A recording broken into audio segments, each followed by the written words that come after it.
जानते हैं कि आपके शरीर की सबसे छोटी से छोटी इकाई कौन सी है? जी हाँ, आज की इस वीडियो में हम बात करने वाले हैं सेल के बारे में। आज की इस वीडियो में हम देखेंगे कि सेल क्या होता है, कैसा दिखता है, इसकी खोज किसने की थी और इसके कितने टाइप्स होते हैं। तो मेरा नाम है ग्लोरी और आप देख रहे हैं अपना पसंदीदा चैनल आर्यन ग्लोरी। तो चलिए बिना किसी देरी के इस वीडियो को शुरू करते हैं। सबसे पहले जो सेल है वो क्या होती है, हमें ये जानना जरूरी है। सेल जो है, अगर आप इसकी नॉर्मल से डेफिनेशन देखें तो ये हमारे शरीर की क्या है, सबसे छोटी से छोटी यूनिट है, सबसे छोटी इकाई है। Cell is the basic structural and functional unit of life. देखिए, अगर हमें कभी भी सेल की डेफिनेशन लिखनी है तो बेसिक, स्ट्रक्चरल एंड फंक्शनल, इन तीन वर्ड्स का यूज करना बहुत ज्यादा नेसेसरी है, क्योंकि सेल आपकी स्मॉलेस्ट यूनिट तो है, साथ में ये स्ट्रक्चरल और फंक्शनल यूनिट है। तो अगर हम सेल की डेफिनेशन लिखेंगे तो तभी कंप्लीट होगी जब हम इन तीनों वर्ड्स का यूज करेंगे। Cell is the basic, structural and functional unit of life. Next point है, all cells employ DNA as their genetic material, are surrounded by a plasma membrane and use some basic mechanism for energy metabolism। अब यहाँ पर देखिए कि आपको DNA पता होगा, DNA क्या होता है। तो ये जो डीएनए होता है वो सेल के अंदर ही पाया जाता है। देखिए यहाँ पर ये आपका डीएनए है, ठीक है। और साथ में जो आपकी प्लाज्मा मेम्ब्रेन है, ये क्या होती है? प्लाज्मा मेम्ब्रेन मतलब कि जो भी सेल होती है वो प्लाज्मा मेम्ब्रेन से बाउंडेड होती है, यानी कि इसके चारों तरफ प्लाज्मा मेम्ब्रेन होती है। आप प्लाज्मा मेम्ब्रेन भी बोल सकते हैं या फिर आप सेल मेम्ब्रेन भी बोल सकते हैं, दोनों बात एक ही है। और साथ में हम जो भी फूड वगैरह लेते हैं या फिर हमारी बॉडी में जितनी भी मेटाबॉलिक एक्टिविटीज परफॉर्म होती हैं, उन सब के लिए कौन रिस्पॉन्सिबल होती है? आपकी सेल्स रिस्पॉन्सिबल होती है, वही एक्टिविटीज परफॉर्म करती हैं। अब हम देखते हैं कि सेल में क्या क्या चीजें प्रेजेंट होती हैं। देखिए, सेल में बहुत सारी चीजें होती हैं। अब वो कैसी दिखती हैं, स्पेशली वो क्या फंक्शन परफॉर्म करती है, उनके अंदर क्या क्या चीजें होती हैं, वो सब हम अपनी नेक्स्ट पार्ट की वीडियो में देखेंगे बिल्कुल डिटेल में। अभी बस हम इतना जानते हैं कि सेल में क्या क्या होता है। सबसे पहले जो सेल है उसमें आपका पाया जाता है न्यूक्लियस। ये जो आपको दिख रहा है वो क्या है? न्यूक्लियस है। न्यूक्लियस को हम ब्रेन ऑफ द सेल बोलते हैं, मतलब न्यूक्लियस जो है वो अधिकतर सेल्स के जनरली जितने फंक्शंस है वो कंट्रोल करता है। उसके बाद ये आपका क्या है? माइटोकॉन्ड्रियन है। ये आपका माइटोकॉन्ड्रियन है। माइटोकॉन्ड्रियन सिंगुलर बोलेंगे और प्लूरल बोलना है तो माइटोकॉन्ड्रिया बोलेंगे।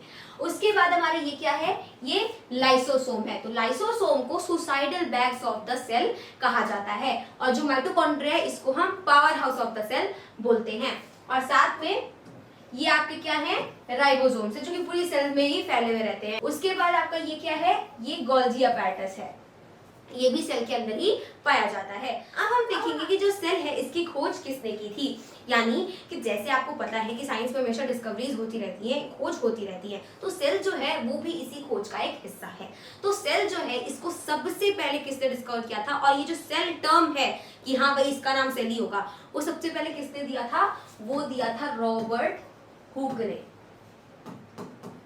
रॉबर्ट हुक ने, जो कि एक इंग्लिश साइंटिस्ट थे, इंग्लिश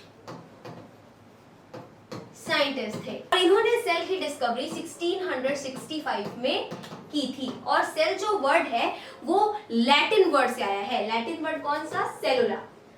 सेलुला जो है ये एक लैटिन वर्ड है, इसी से आपका ये वर्ड आया है सेल, ठीक है।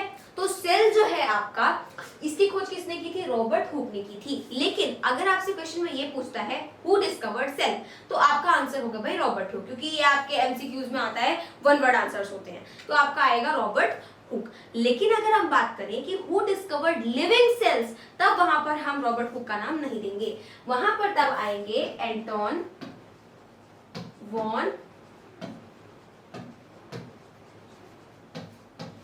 वॉन ल्यूवेनहॉफ।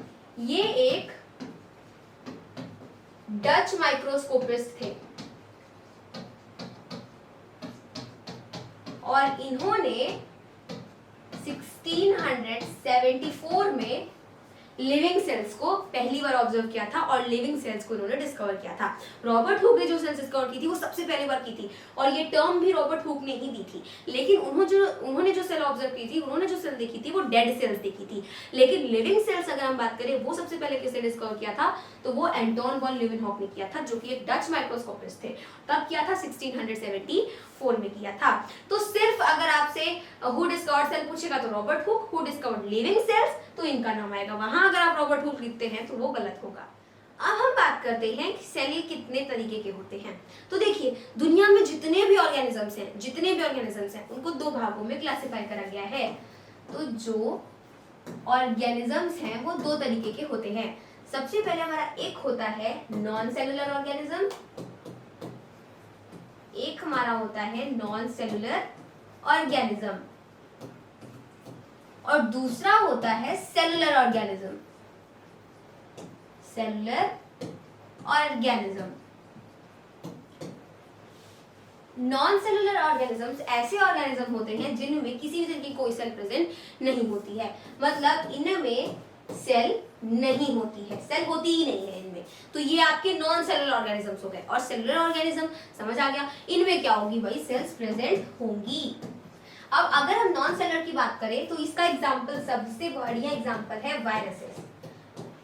वायरसेस जो होते हैं वो नॉन सेलुलर ऑर्गेनिज्म होते हैं, इनके अंदर कोई भी सेल नहीं पाई जाती। और अगर हम बात करें सेलुलर ऑर्गेनिजम्स की तो इनमें बैक्टीरियाज भी आ जाएंगे, आपके बैक्टीरिया आ जाएंगे, प्लांट्स आ जाएंगे, और साथ में एनिमल्स भी आ जाएंगे। ठीक है, तो नॉन सेलुलर हो गया और सेलुलर हो गया। अगेन ये जो आपके सेलुलर ऑर्गेनिजम्स हैं इनको दो भागों में क्लासिफाई करा गया है। एक है जो कि है आपका प्रोकैरियोट्स, और एक है आपका यूकैरियोट्स। अब हमें इसी के बारे में पढ़ना है कि प्रोकैरियोट्स क्या होते हैं और यूकैरियोट्स क्या होते हैं। देखिए यहाँ लिख रखा है cellular organisms are again divided into following two main types. सबसे पहले इसमें प्रोकैरियोट्स, उसके बाद है यूकैरियोट्स। प्रोकैरियोट्स जो होंगे इनमें ऑब्वियसली प्रोकैरियोटिक सेल पाई जाएगी, और यूकैरियोट्स जो होंगे इनमें यूकैरियोटिक सेल पाई जाएगी। तो जो प्रोकैरियोटिक सेल होते हैं ये ऐसी सेल्स होती हैं जो कि इनकम्प्लीट सेल्स होती हैं और प्रिमिटिव सेल्स होती हैं। देखिए, these organisms have primitive and incomplete cells, thus they contain prokaryotic cells। यानी कि प्रोकैरियोट्स ऐसे ऑर्गेनिज्म होंगे जिनमें जो सेल पाई जाएगी वो इनकम्प्लीट होगी और प्रिमिटिव होगी। यानी कि इनमें क्या होगा, इनमें न्यूक्लियर मेम्ब्रेन एब्सेंट होती है, न्यूक्लियर मेम्ब्रेन एब्सेंट होती है, और साथ में आपका माइटोकॉन्ड्रिया जो होता है वो भी एब्सेंट होता है, माइटोकॉन्ड्रिया भी एब्सेंट होता है जो आपके प्रोकैरियोट्स होते हैं। इसी तरीके से इनमें राइबोसोम प्रेजेंट होते हैं, लेकिन जो मेन चीज है न्यूक्लियर मेम्ब्रेन, माइटोकॉन्ड्रिया, वही प्रेजेंट नहीं होता है। ठीक, तो ये आपके क्या है, ये आपके इनकम्प्लीट सेल्स हैं और प्रिमिटिव सेल्स हैं। ठीक, और ये आपकी प्रोकैरियोट्स की कैटेगरी में आएंगे। अब इनका एग्जांपल क्या है, इनके एग्जांपल है जैसे आर्कीबैक्टीरिया हो गया, बैक्टीरिया हो गया और साइनोबैक्टीरिया हो गया। साइनोबैक्टीरिया को हम ब्लू ग्रीन एल्गी भी बोलते हैं।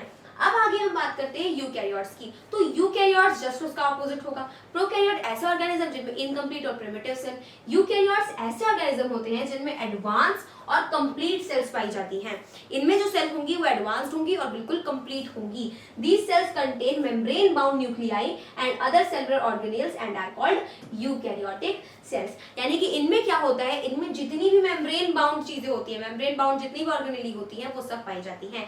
यानी कि इसमें nuclear membrane, nucleus, nuclei, mitochondria सब कुछ इसमें प्रेजेंट होता है, और इसलिए इनमें क्या होती है, यूकैरियोटिक सेल्स होती हैं, यानी कि एडवांस्ड और कंप्लीट सेल्स होती हैं। देखिए इसमें लिख रखा है these cells contain membrane bound nuclei, इनमें न्यूक्लियाई भी प्रेजेंट होता है। तो ये आपके दो क्लासिफिकेशन हो गए किसके, ऑर्गेनिजम्स में, प्रोकैरियोट्स एंड यूकैरियोट्स। प्रोकैरियोट्स आपके इनकम्प्लीट हैं और यूकैरियोट्स आपके एडवांस्ड और कंप्लीट हैं। अपनी नेक्स्ट वीडियो में हम पढ़ेंगे प्लांट सेल्स और एनिमल सेल्स के बारे में कि इनमें क्या डिफरेंस होता है, और साथ में जो एनिमल सेल्स हैं इनमें कौन कौन सी चीजें प्रेजेंट होती हैं, प्लांट सेल में कौन कौन सी चीजें एब्सेंट होती हैं, और साथ में हम ये भी जानेंगे कि कौन सा पार्ट जो है वो कैसा दिखता है, क्या फंक्शन परफॉर्म करता है और उसके अंदर क्या क्या चीजें होती हैं। तो मिलते हैं अपने अगली वीडियो में, तब तक के लिए मेरे सभी दोस्तों को मेरी तरफ से जय हिंद, जय भारत।